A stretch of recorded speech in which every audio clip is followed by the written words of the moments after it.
But in the business to consumer, think retail, grocery, that type of thing, there's a cost of chaos there, and there's also a cost of chaos on B2B, and we're going to talk about how much those are. Because my assumption is everybody in the room wants to make more money. True statement? Now, business to consumer, think grocery stores. Their margins are even smaller than in your industry. You know, their margins are about that big. Yet, their cost of chaos typically approaches, anybody want to guess?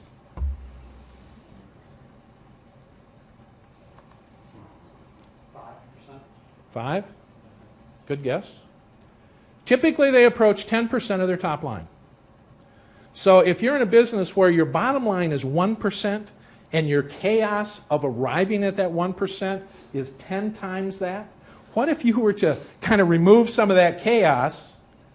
The interesting thing, two things happen when you remove the chaos. One is, whatever that cost was falls directly to EBITDA, directly to your bottom line profits. The second thing is, do you think chaos enhances your ability to produce revenue or inhibits your ability to produce revenue? It inhibits it. It gets in the way. It's an anchor. We had one client that fixed one piece of chaos. Their top line went up 20% by fixing one piece. And typically most companies have 53 to 54 different points where chaos hides.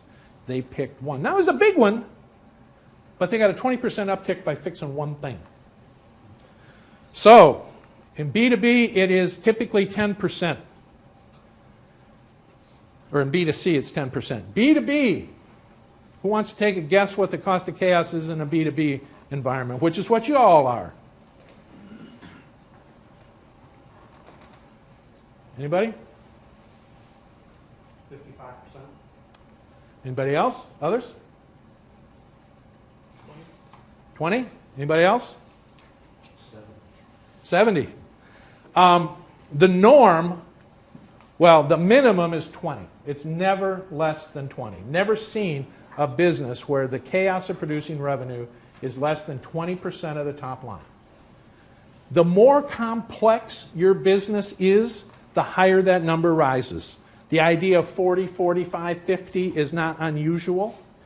And I don't know your industry that well, but in some B2B situations, almost all B2B situations, the investment you make to create revenue is the single largest investment on your P&L. You know, the combination of your salespeople, your marketing, your customer support, all of those things, your time involved with the customers and making things right and figuring out what your next product line is going to be and all that kind of stuff. That's almost always in B2B the single largest set of items you have.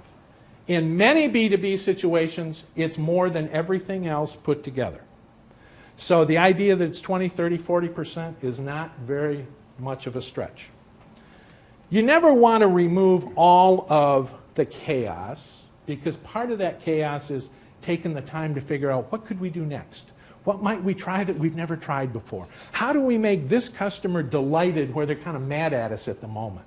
So, it's like body fat. Anybody who's really into health knows that zero body fat is pretty much fatal. If you get down to zero body fat, you're probably pretty close to dead. Now, you also can have larger amounts of body fat, and that's not a good thing. It's just like the cost of chaos. So the trick is to get down to where it's the best. And for B2B, it's typically you want 5%, not 20 or 30 or 40. So as we go through today, part of my job is to try and help you figure out where you can recover that cost of chaos, let it fall to your bottom line, because it is an anchor, and whatever we pull out will also release the top line to grow.